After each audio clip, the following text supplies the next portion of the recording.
कथा सुनाए। अब कथा के बाद ही आरती क्यों, और फिर आरती के बाद आज्ञा दी गई प्रसाद के लिए, इसका महत्व जान लीजिए। भगवान की कथा वो होती है, यदि पूरे दिल से पूरे श्रद्धा से श्रवण करिएगा, आपके आने वाली जीवन की व्यथाएं यानी विपत्तियां खत्म हो जाएंगी। और भगवान के कथा में जाने का सार ये नहीं है कि आपको दुखा को दूर हो जाए। भगवान के कथा का सार है संत या गुरुजनों का दर्शन होना, और गुरु की कृपा का सार जानते हैं क्या है?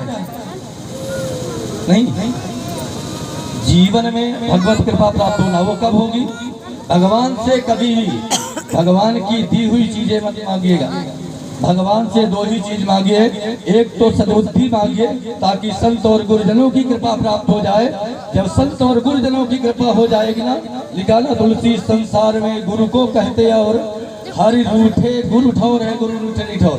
इसलिए परमात्मा से ये बोलिएगा कि संतों गुरुजनों का आगमन हो, और ऐसा आगमन आने पर दुख नहीं ना आए। तब आपको जिस दिन दुख होना चालू हो जाइए, आप समझ जाइए आप ठाकुर जी के परम कृपा पात्र है। इसलिए भगवान का जो पूजन यज्ञ कथा होने के बाद भगवान की आरती उस कथा को त्रुटियों को दूर करने के लिए होती है। आरती के बाद पुष्पांजलि होती है, जो आरती में त्रुटियां हो उसको पूरा करने के लिए पुष्पांजलि होती है।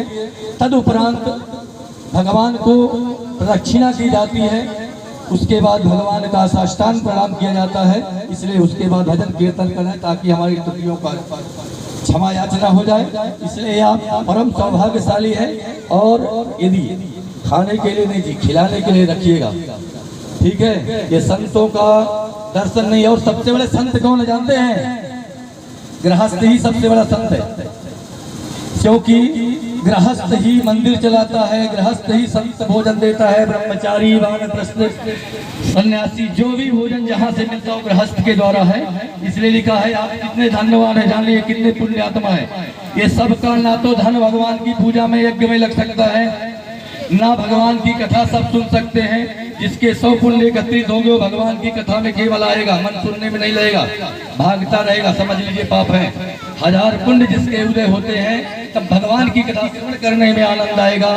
और जब 1 लाख पुण्यों का उदय होगा तब आप अपना सहयोग भगवान की यज्ञ में लगा सकते हैं। ये भगवान की कृपा। इसलिए लिखा है धन्य मात पिता धन्य है, धन्य सुहृद अनुरक्त, धन्य नगर सोई जानिए जहाँ जन्मे हर वक्त।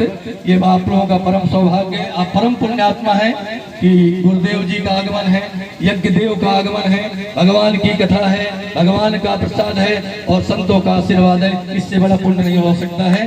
बोले भगवान की, भगवान की।